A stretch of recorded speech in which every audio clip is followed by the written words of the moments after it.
over for private use. In the community of Riverside, Illinois, the Army Corps of Engineers has proposed an immense flood wall to contain the Des Plaines River. Here in DC, a very special Olmsted Park known as McMillan Park has just been bulldozed. In other places, Olmsted parks are victim to destruction by severe weather events, which destroy pieces of the historic fabric. The threats are real, but they are not insurmountable. And this afternoon, we will discuss the different challenges and opportunities and what these four stewards and what all of us can do to help preserve Olmsted's legacy. To lead us through the discussion, our moderator today is Stephanie Crockett. Stephanie is the executive director of the Buffalo Olmsted Parks Conservancy, in a position she has held since 2014. More than 2.5 million people use Buffalo's Olmsted parks each year and the adjoining parkways that weave through the city. Stephanie joined the Conservancy after 7 years as Director of External Affairs for the University of Georgia College of Environment and Design. And we are proud to call her a member of the National Association for Olmsted Parks Board. She and others in Buffalo are examining ways the new infrastructure bill can potentially reverse damage done to Olmsted parks and communities in the past. Karen Monty-Brodick is president of the Emerald Necklace Conservancy, working to restore and improve the Emerald Necklace's 1,100 acres. She spearheaded the Conservancy's 20th anniversary in 2018 and is currently leading a significant revitalization of Charlesgate Park with neighborhood group Charlesgate Alliance. Before joining the Conservancy, Karen served as Deputy Director for Park Planning in the San Francisco Parks Department. Andy Mitten comes to us from the West Coast, joining us today in his capacity as Board of Advisors member of Friends of Seattle's Olmsted Parks. He was part of a task force that compiled recommendations for the Superintendent of Seattle Parks and Recreation and the Seattle Board of Park Commissioners, called Rebirth of Olmsted's Design for Equity, to respect and appreciate historical design while responding to community needs. And Rosamond Fletcher is the Executive Director of Fort Greene Park Conservancy. This park was designed by Olmsted and Calvert Vaux in 1867 and is one of 5 Olmsted parks in New York City. Rosamond is working on long-term improvements to the landscape and historic structures while engaging the park's diverse community. One of those endeavors is an exciting new pilot on public health that we'll hear about this afternoon.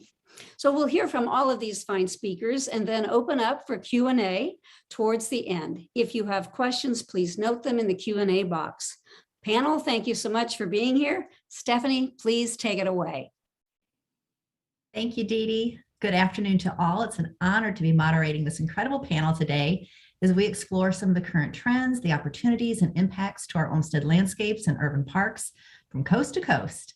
So thank everyone for being here today. I'm sure our panel and participants agree over the last 20 months, we have all seen a significant increase in the amount of time people are spending outdoors in nature and in our parks, whether passive or active. Public parks have a history of service for physical and mental refresh and renewal. And the new demand in use has certainly affected park sustainability, as many are being, as we call, loved to death. And while at the same time, the surge has activated community conversations around restoring or even returning parkland, and there is renewed appreciation for the legacy and historic design of these spaces as valuable quality of life attributes.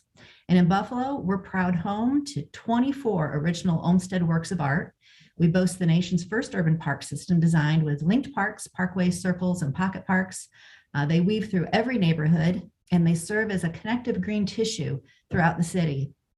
And our conservancy is just over 40 years old. It was inspired by Central Parks Conservancy at a time when advocacy for public park health was critical, and Buffalo has experienced its share of Olmsted Park tragedies as well as triumphs. And in fact, we're seeing a wave of advocacy, I believe, return in its prominence. And since 2020, we've observed a 40% increase in average park use and demand, with reciprocal impacts to our funding and labor costs. And we've seen and heard public gratitude for keeping the public parks open and clean, but this has been coupled with concerns of abuse, requests for modern upgrades in a historic landscape. So we balance daily discussions from parking to plastic portalets in the parks. And that's with aspirational conversations as well about quality of life, park equity, the removal of highway intrusions, or restoring historic park features for greater accessibility. So it's all happening at once, and it's happening everywhere. And for those communities lucky enough to have an Olmsted work of art park in their portfolio, it's typically the role of a conservancy or an organized friends group to advocate in partnership for public health, service, and sustainability. And not every community has been so fortunate or successful in meeting their park or green space challenges, which is why I think that our continued collaboration and outreach around this topic is timely and necessary. And our panelists, as Dee Dee introduced, are all experts, and they're keenly familiar with their own unique Olmsted legacy. So let's start off with a general question on what you feel is the biggest obstacle or challenge your nonprofit is currently facing right now amidst these park trends. And let's travel east to west coast, and we'll start with Karen, and then Rosamond, and then Andy. Hi, it's wonderful to be here. Thank you, Stephanie. I'm going to say something that I think is really typical, a typical answer, but it's the truth. I think parks are more and more in people's minds right now. I think we've seen park usage skyrocket all over the country, and that has not been followed with dollars. In terms of particularly municipal and state budgets. So while we're seeing the need for park investment because use is up and people would like modern restrooms and all those features, it just didn't result in a correlation between funding. And in fact, in some cities, those are the budgets that have been cut. In Boston, we have not seen a cut, thankfully, but it hasn't played out that way. And I think more and more we are seeing the relationship between parks and healthy transportation and healthy environmental decisions and sustainability and health and schools even. And yet it's still seen as very siloed. We still see parks and the things that support them and make parks a wonderful part of our community as a separate thing from our community life, our educational life, our health life. We still see all these as different things. And I think that is ultimately the biggest challenge that these landscapes face, because Olmsted's designs were not just parks. He was designing transportation. He was designing flood management. He was designing all of these things that are now supervised all by different departments and different budgets that define themselves in many times as separate from parks. Excellent. Rosamond? Yes, well, thank you again for inviting me to be here. Thanks, Dee Dee, and everyone who organizes. I'm going to echo what Karen was saying. I mean, and what you said about parks being loved to death. In Fort Greene Park in Brooklyn is right in the heart of downtown Brooklyn, which has seen, skyscraper after skyscraper go up over the last few years and many more planned. So we're in an area that's growing, that's getting denser, and that's, on top of density that we already had. Fort Greene Park is right adjacent to 3 public housing developments with 12,000 residents. And, right next to that also then the downtown Brooklyn growing. So there's a lot going on in terms of our urban context that's putting a lot of pressure on the park. And that pressure is not just people, it's also everyone's wonderful pandemic pets that they got, all the dogs that everyone loves, and we love them in Fort Greene Park as well. But it's definitely adding to stress on the park. So it's one of those things that we have to think quite a bit about: the wear and tear of the lawns, the jogging trail that exposes tree roots that then potentially harms our beautiful canopy. There's a lot of threats to the park from this wonderful love that everyone has. And so, we're in that space where we're trying to mediate that to really welcome everyone's use of the park, but in a way that is responsible and in a way that is supportive of its overall care. So. Couldn't agree more. Andy, what's happening in Seattle? Hi all, thanks. Grateful to be here today. I'm glad to join this conversation. So, here in Seattle, part of the work that the Friends of Seattle Olmsted Parks does is to advocate for all of the parks that John Charles Olmsted had started planning in 1903 and again in 1908, when they had developed, the Olmsted brothers had developed a park and boulevard plan for the city. And we're very grateful out here on the West Coast and specifically in Seattle to have what many consider one of the most intact park systems. And FSOP is an advocate that looks to preserve and speak up for all of those parks. It represents about 15% of the park system today that was actually designed or recommended by John Charles Olmsted and the Olmsted brothers. So we're really proud to have that. One of the interesting pieces of information is that when the park system was being designed, Seattle was seeing some major growth with the gold rush as people were moving west and moving up and going through Seattle on their way to Alaska. And so there were a lot of pressures that the city leaders recognized there was a problem. We needed more healthy outdoor urban spaces for people. Fast forward to today, Seattle is going through a very similar process of growth where our population is exponentially going up. And it's going to sound a little bit like a broken record here, but we've also had a problem with maintenance funding where Seattle Parks is only currently operating at about 40% of the actual need for maintenance. So all of that maintenance is being deferred. And unfortunately, a lot of the more historic parks that tend to be more boulevard-oriented green spaces, which have a ton of recreational value, also get the lowest amount of funding. But they also, at the moment, are observing some of the biggest impacts from climate change. And that is one of the biggest things that we're seeing, where in one park in particular, Seward Park, the Olmsted Legacy Task Force that we'll talk about a little bit later learned about a die-off of some of our native vegetation, and they don't really know what's causing it other than we have a lot of changes in the amount of water and when it falls in terms of rainfall. So there's, on top of maintenance, there's also pressures from outside forces with climate, but then also with the growing urban pressures and how do you handle that, but then also with this lens of equity, make sure that everything is done fairly and evenly distributed around the city. So that's one thing that we'll talk about as a major challenge in how funding, when it does come available, how it is allocated and distributed around the city. That's a lot. And actually, would you like to give, just a little bit more information about the task force right now, Andy, and maybe even talk about, I think your tree initiative was another area that was of great interest.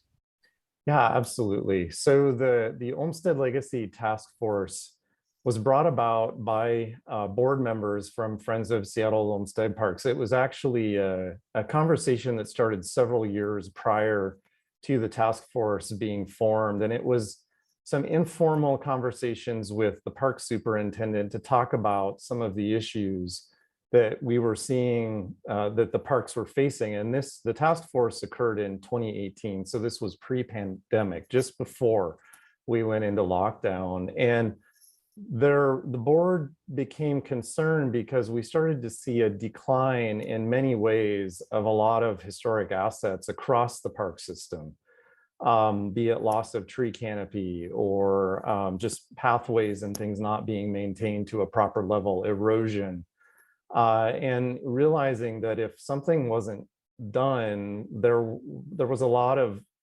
original design elements that were going to be lost. And in talking with the park superintendent, we started to introduce the principles, some of the Olmsted design principles on how parks were originally created for all, what their intended use was.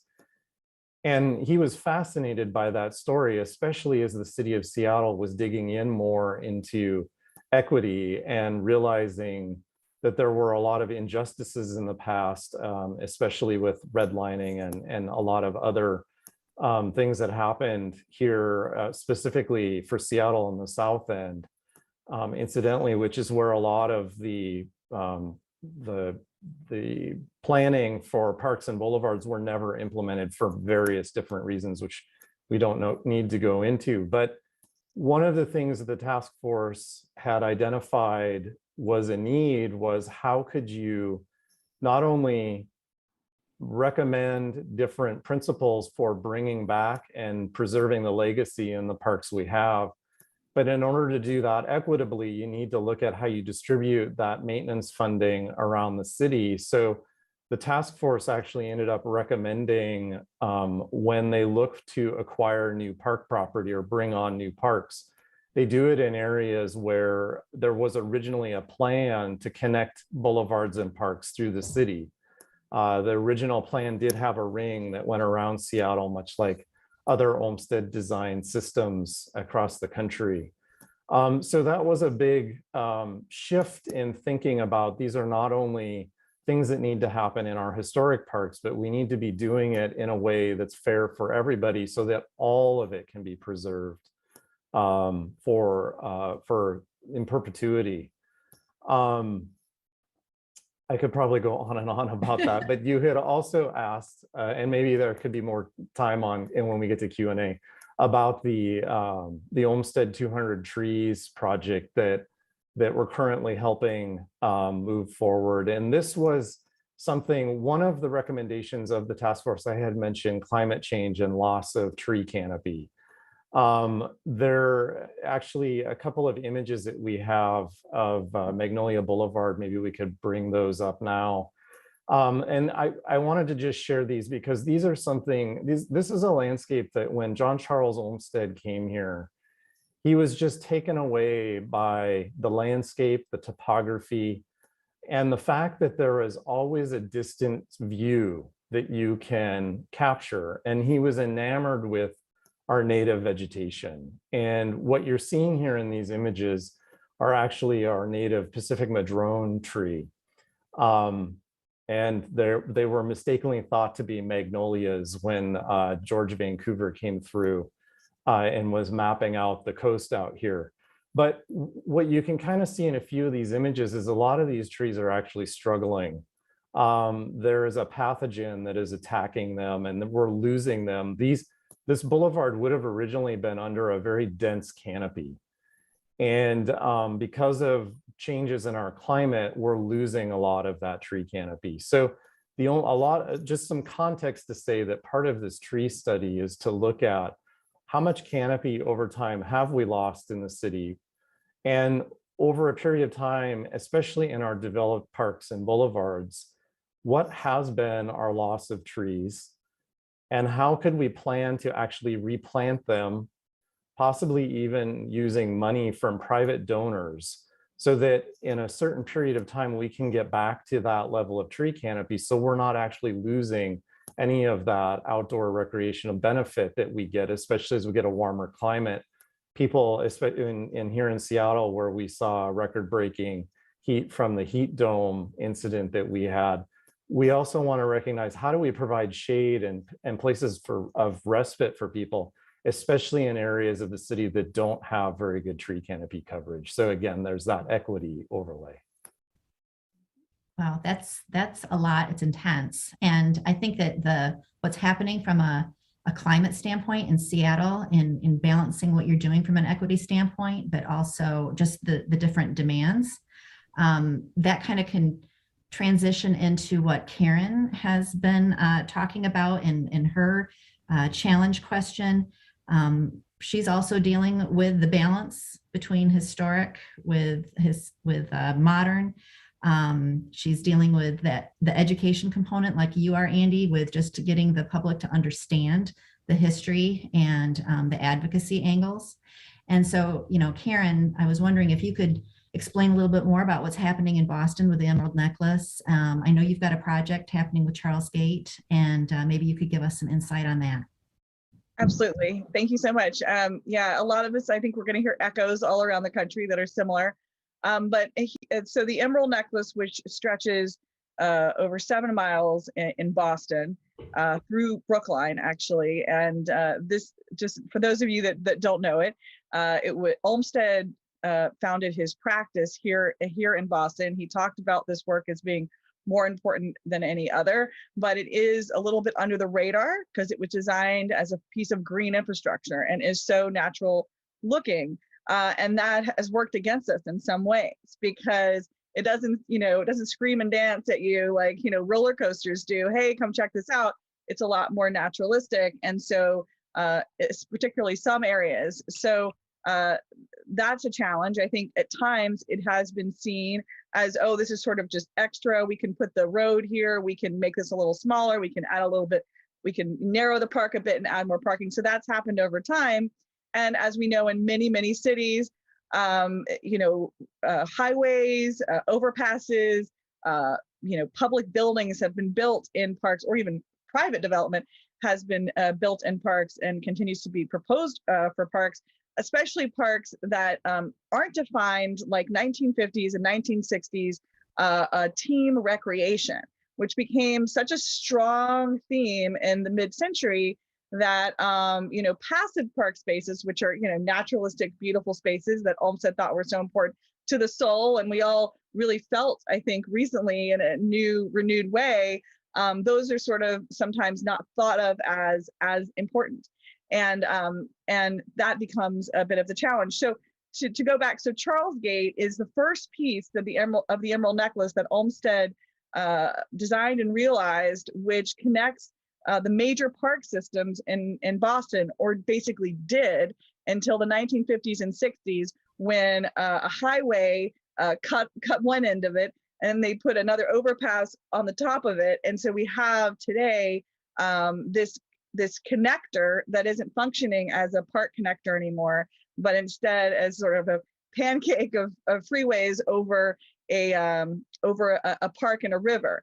And so the challenge today, and I think a lot of people are working with, is how do you revitalize these areas, reintroduce the things that Olmsted did, like green infrastructure, like healthy stormwater management, all the things that he did, which got reversed in the 50s and 60s, and now we need to bring back and really just do what he did so well. And we have more. We have greater densities. We have more bicycles. More bicyclists. We have more people trying to use these same pathways. We have more cars, certainly, than his parks experienced in the teens and 20s. And so how do we make space? Because they're not making more land, but how do we provide space for all these things? And so in the Charles Gate project, and I think we sent links through the original invite, so people can, I really encourage you to check it out. We have essentially 13 acres of public land that has been lost for real park use that will be reinvigorated and revitalized. I think a lot of cities have the same challenge that we have with Charles Gate, which is that we have at least 4 jurisdictions, probably more like 5, when you bring all of the different public agencies, water and sewer, state highways, local roads, different people that seem to have just one light pole, and you have to work it out with them too. So there's all these different agencies that you have to bring together to realize the plan.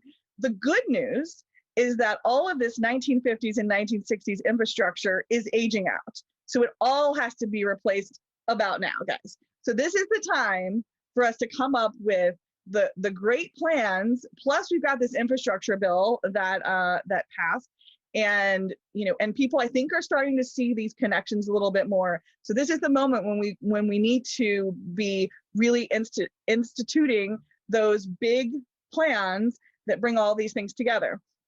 Now, I also just want to caution that this cannot be purely a preservation exercise, because we need to think about populations and needs and uses that were not around when Olmsted was alive. And he was nothing if he wasn't modern and contemporary. And I think we are too. So that means skate parks. That means off bike areas. There are all these things that are not something that Olmsted originally thought about. And we do need to plan for modern recreation and modern needs, and populations that I think have not been made to feel welcome in parks. So we have to think about those uses differently. So it really cannot be just reinvigorating the Olmsted pastoral. It has to be a combination of a new approach to these historic but contemporary parks. I couldn't agree more. We are facing that in Buffalo every day with regard to balancing out historic with modern. And I agree. If Olmsted were here today, he would ask a whole bunch of questions about why we weren't doing this or doing that or connecting here, connecting there. To your point about the infrastructure, I find it fascinating that you're dealing with that. We are too here in Buffalo as well. We've got a highway that cut through one of our parks in the 60s. But we also just did a pathway restoration project where we were able to uncover cobblestone gutters that he designed back in 1868, and they still work. And they still, the infiltration system into the basins still works. It's amazing. Like, the man was a genius. So if we had those opportunities to bring back some things, but modernize others, I think we are on the right track. And then that goes into the demand for use too, the different users. I know that in Fort Greene, Rosamond, you are experiencing a lot of density use, new users, impacts. And maybe you could give us some insight on what's happening there and some of your successes. Sure. And I just want to say I'm so excited to hear about all of the thinking of the rethinking of the infrastructure. And it was wonderful. In my former role at Design Trust for Public Space, we worked on the under the Elevated project, which was really focused on that. And it's really great to see. So at Fort Greene Park, there's a number of things going on, and it actually is an environmental justice zone as well. And we're thinking quite a bit about preserving our tree canopy and things, some of the things that Andy was talking about. But one of the initiatives that has come out of the work of our conservancy recently is thinking a little bit more about the social infrastructure of the park, thinking about just through conversations with one of our board members who's a mental health advocate, thinking about how are people who are unhoused in the park treated by park staff? What is the protocol? Are they referred to Breaking Ground? Are they referred to NYPD? What is the protocol? Started with questions like that. And then also thinking about, what if someone's screaming and yelling in the park? What happens? And so, we were thinking about this actually prior to the summer of 2020, when all the racial justice protests and demonstrations broke out. And, when that happened, it just provided sort of even more energy to get this project off the ground. And what it is, it's called the Person-Centered Intervention Training Mental Health Pilot. Really big, long name, but what it's basically done is established what we call a social well-being team in the park. It's a team of peer specialists. So these are people who have experienced homelessness. These are people who have mental health challenges. And because of that, they know how to interact with people who need help, whether it's, figuring out how to go to the next step with their housing voucher, whether it's how to work on a resume for a job, whether it's getting into a respite center or getting the mental health treatment that they need.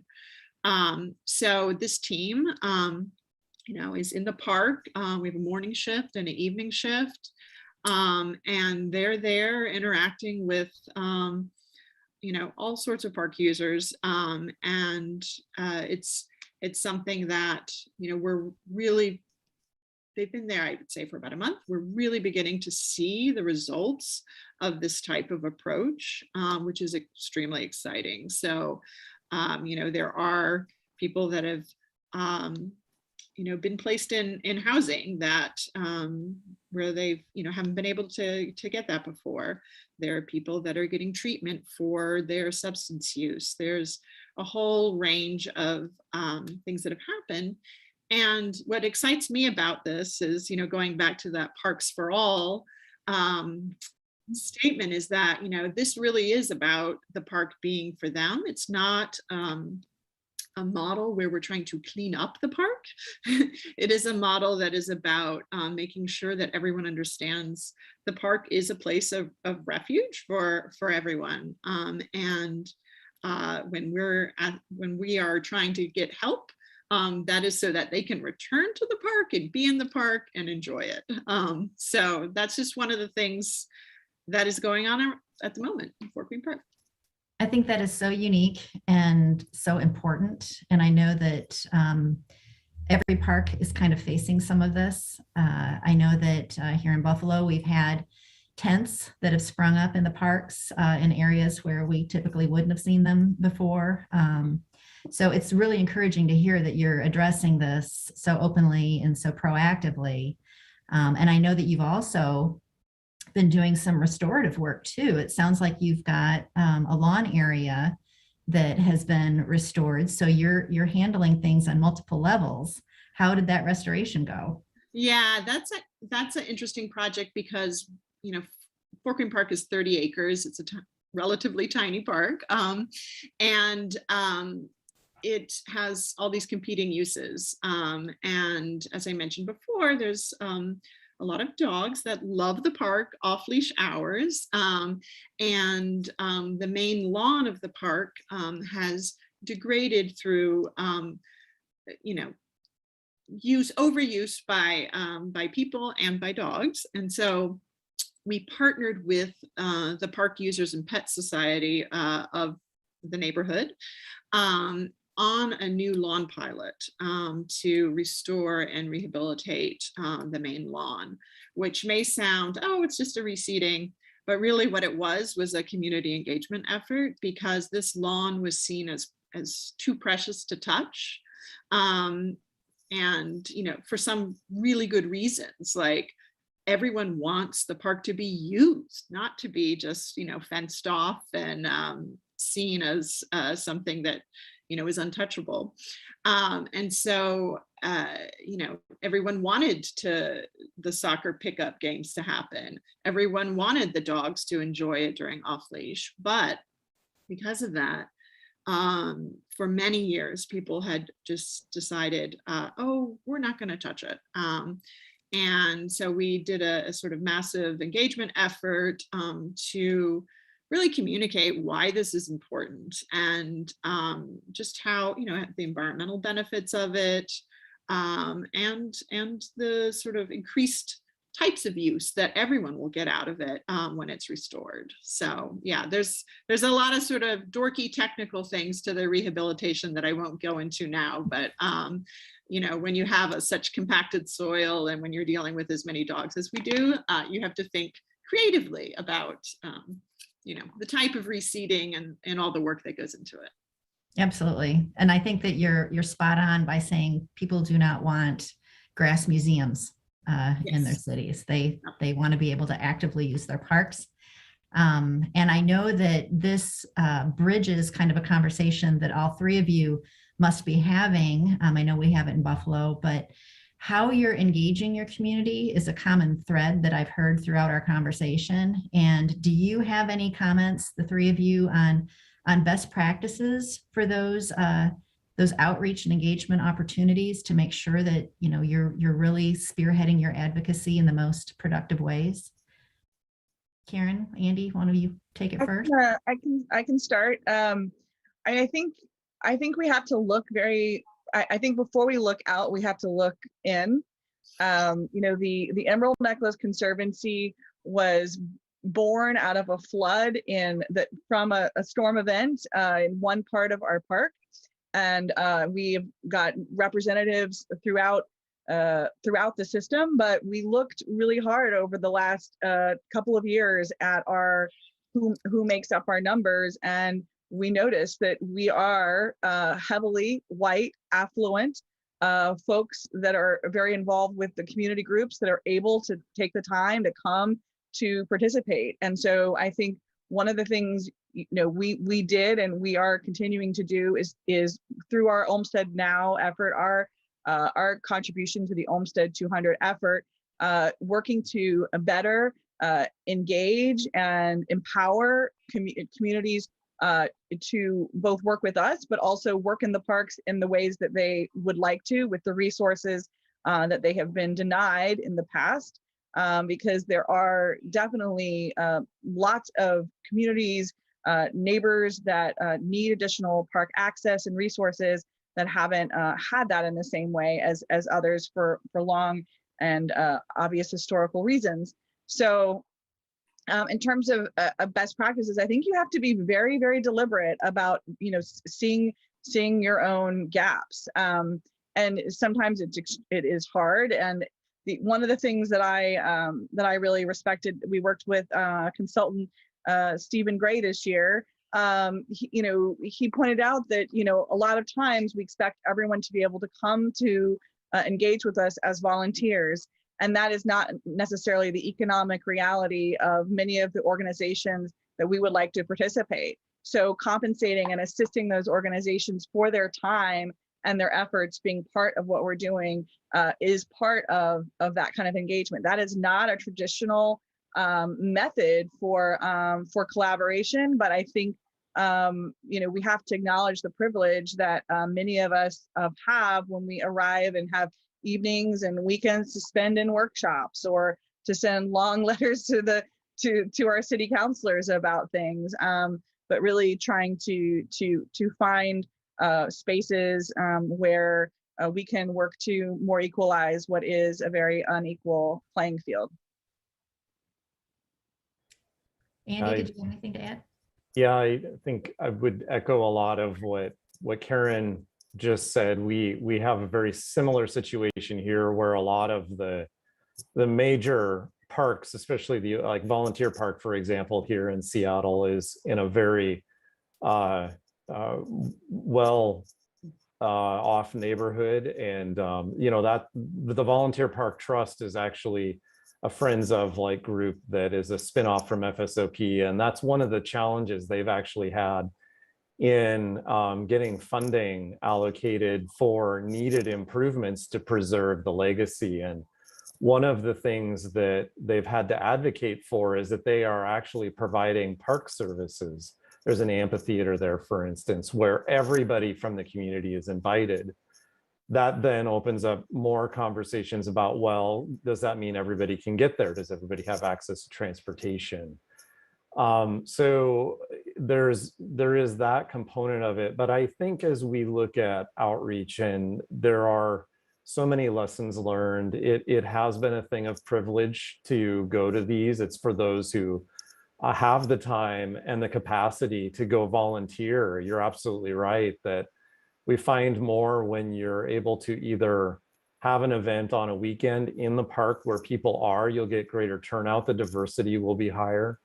One of the other things that we're learning in some of our other cities here, not specifically just in Seattle, but is engaging community-based organizations more in the outreach efforts, going to where they are, reaching out, talking with them directly and finding out what are they missing? Why don't they go to these parks? And there are certain things that we're finding that aren't provided in the parks today that could easily be accommodated. We just need to have the conversation and understand what those are. So those are some of the challenges that are out there in front of us.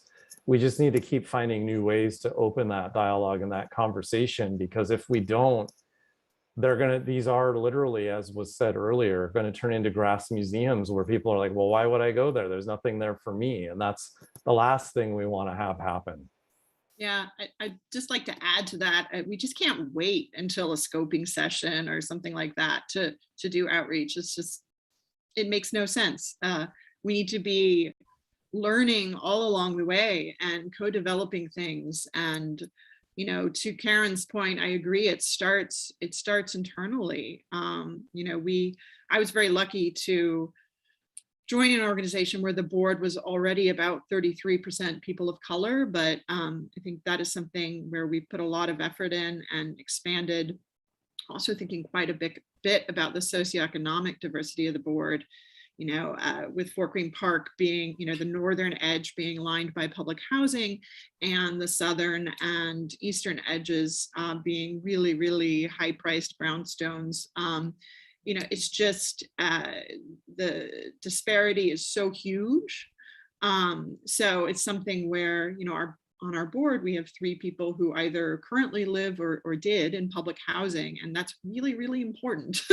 And as we, you know, we recently actually adopted our first, our DEI policy, but the I in it is not inclusion. The I in it is interdependence, because I think that if we have a mentality of including or in a mentality of just outreach, we're not going to get very far.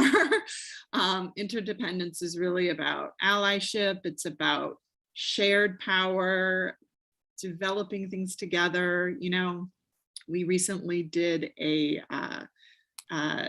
have a new program called the Black History and Culture of Fort Greene Tour. And it's something that we've co-developed with a lot of community organizations, with Weeksville Heritage Center, with Mokata, with Black Space. And it was something where they really guided content development, and it's seen in many ways as kind of like a placekeeping effort for Fort Greene, given how much the neighborhood has changed over the years. But it's just really, really important that we do things together along the way and not just have scoping sessions. Yes, and Rosamond, I will. I know that there was a question that already came through. Just very quickly, where does the wellness effort that you described, is that in-house, or are you actually partnering with another agency? Yes, good question, and my bad for not bringing that up. We partnered. We're a very small conservancy still. We're expanding. We've doubled our budget in the last couple of years, but we are still tiny. So we partnered with Fountain House, which is an amazing organization that was formed by and for people with mental health challenges. So it's a really wonderful group. They are providing the supervision over our peer specialist team. They helped hire them, and that's really, really critical because we couldn't pull something like this off without them.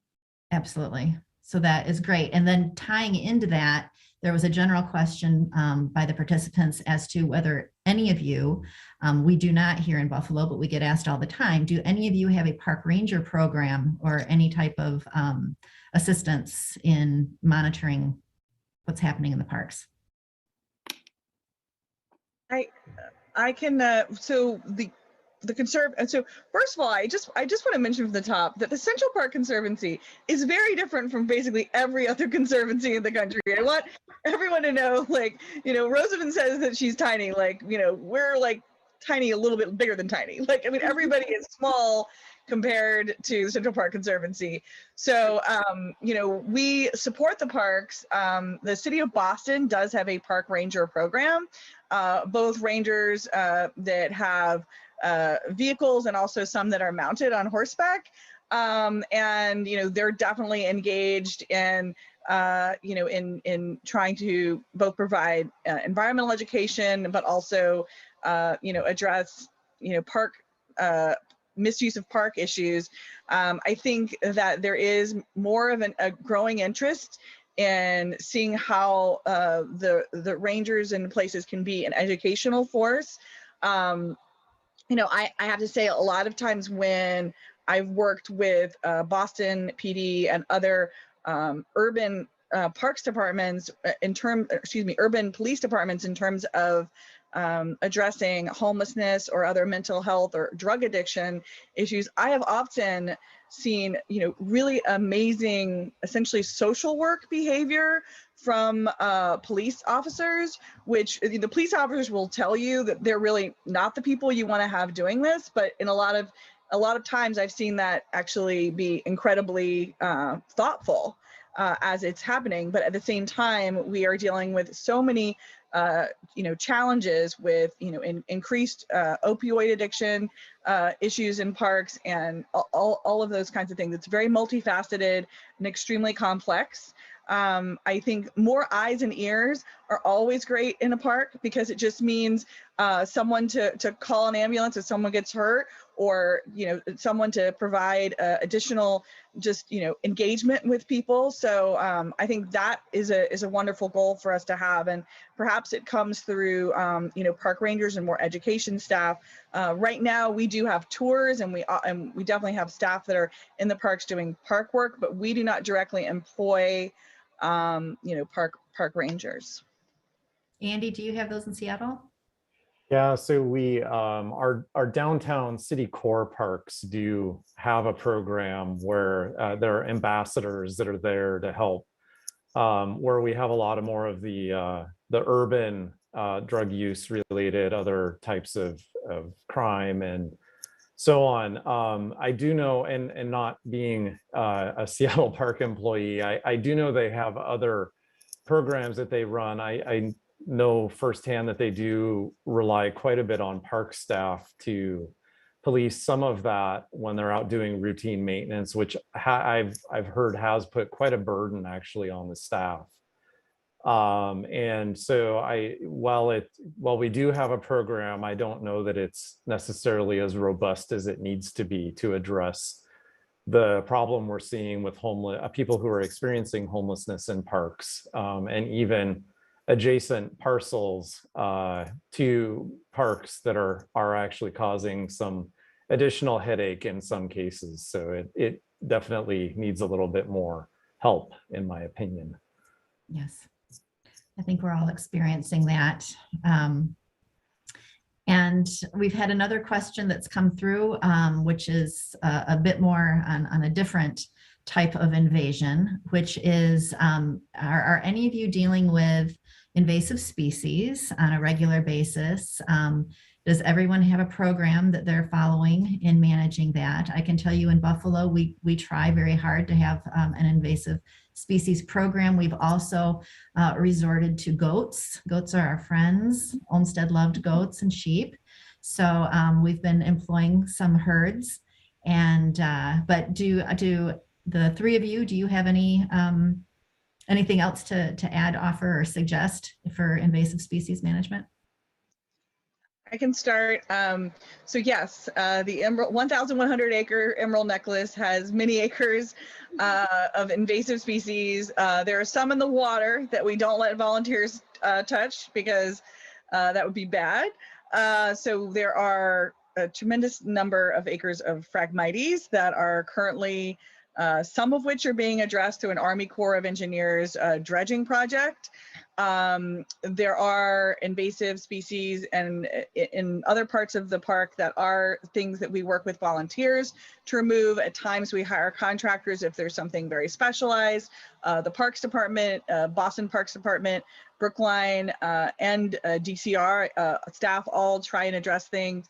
We have a management plan that oversees, that provides overall guidance for addressing the invasives, but the reality is these are often things that need repeated treatment.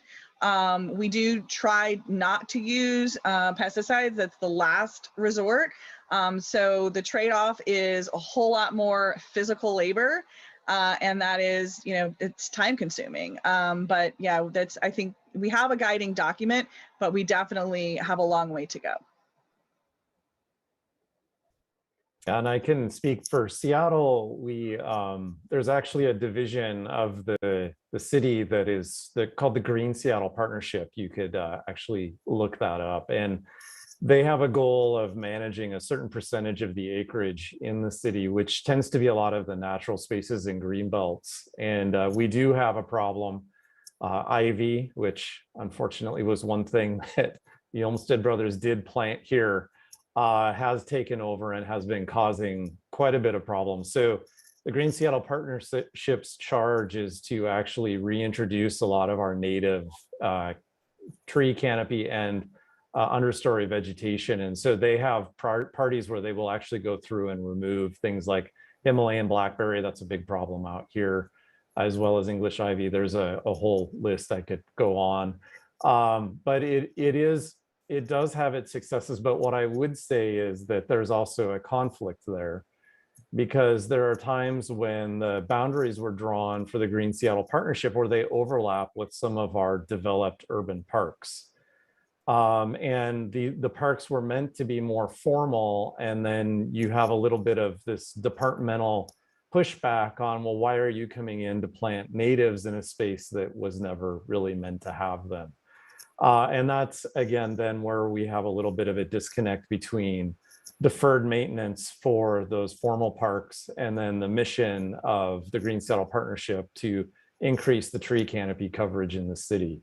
So it is an ongoing battle, but it's great that the program is there, and it is funded by the city, but also has a volunteer aspect to it, which is how they're able to reach out and cover so much more ground that way. Sure.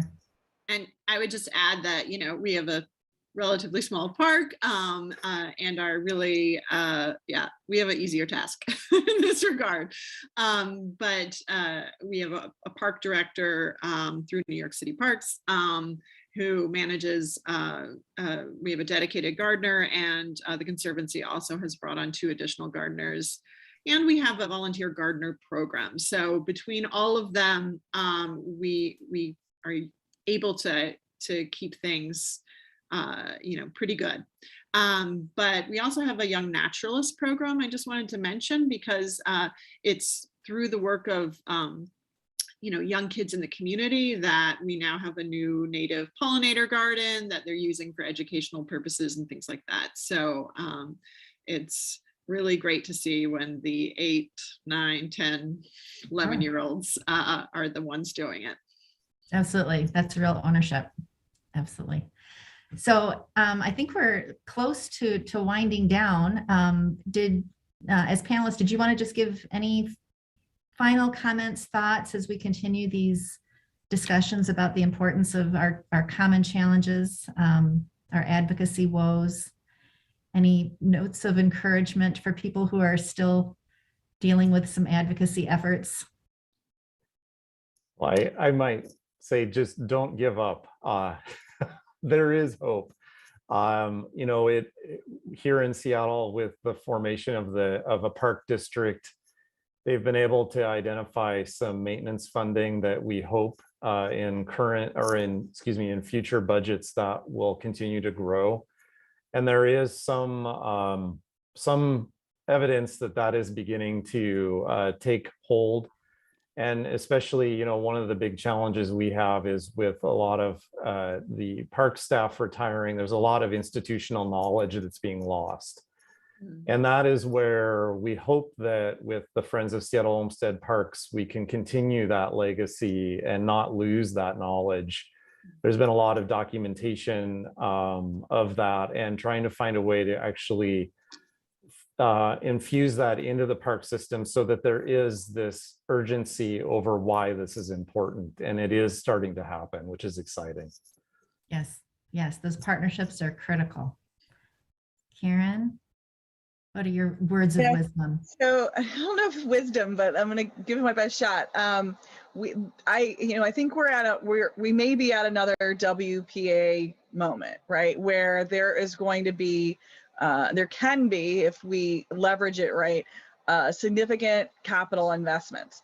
And I guess I would say 3 things. Number 1, work as hard as you possibly can to make sure that those investments occur in such a way that current residents are supported in the area of those investments, because that has not happened a lot, and it is poised to happen in many urban,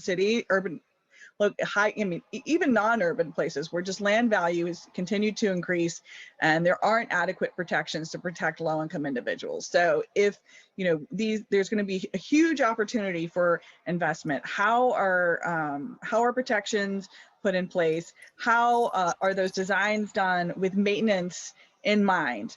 And getting designers and folks that maintain parks to really negotiate and sit down and compromise. Who wants to do it? But it's going to give you the best product, and insist on maintenance dollars that follow that project. Don't allow the capital investment to occur without maintenance investment and really clear tracking inspection formulas. I've seen it happen well, and I've seen it happen not well, and that's what I've got to say. So we have an opportunity, and how we seize it and leverage it it's what matters. Excellent. Rosman, any final words on advocacy? Yeah, well, I agree with that, first off. Well said. And I think in general, as you think about engagement with this work, when we are confronted with challenges, I think we need to accept that there's a reason. And we need to work with those who we think are contributing to the challenge. We learn a lot, and we'll have a better approach in the end, or a better product, to Karen's point. So.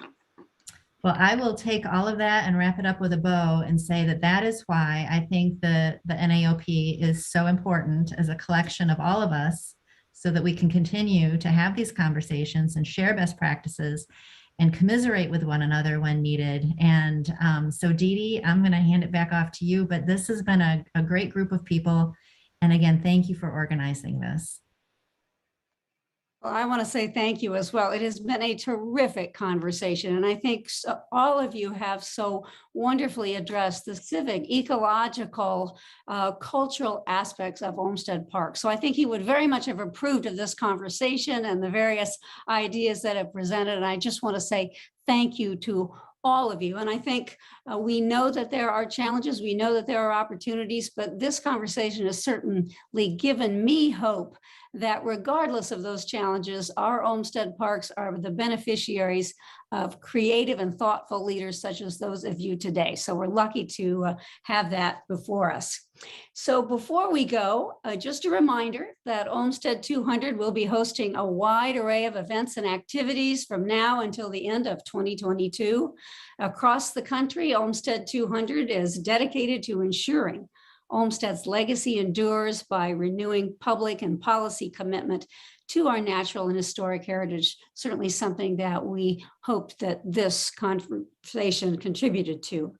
We also want you to learn more about Frederick Law Olmsted and how you can be part of this bicentennial. So check out the website, olmsted200.org, sign up for our monthly newsletter, explore our national calendar of events, which literally changes almost every day with new activities and opportunities across the country. Submit your local activities and take advantage of the toolkits for advocacy or education that we have on the website, including a link to the Legacy Task Force that Andy's been talking about today.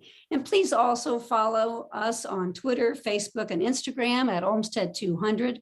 I want to thank you all for joining us, and I want you to be on the lookout in the new year for continuation of this series.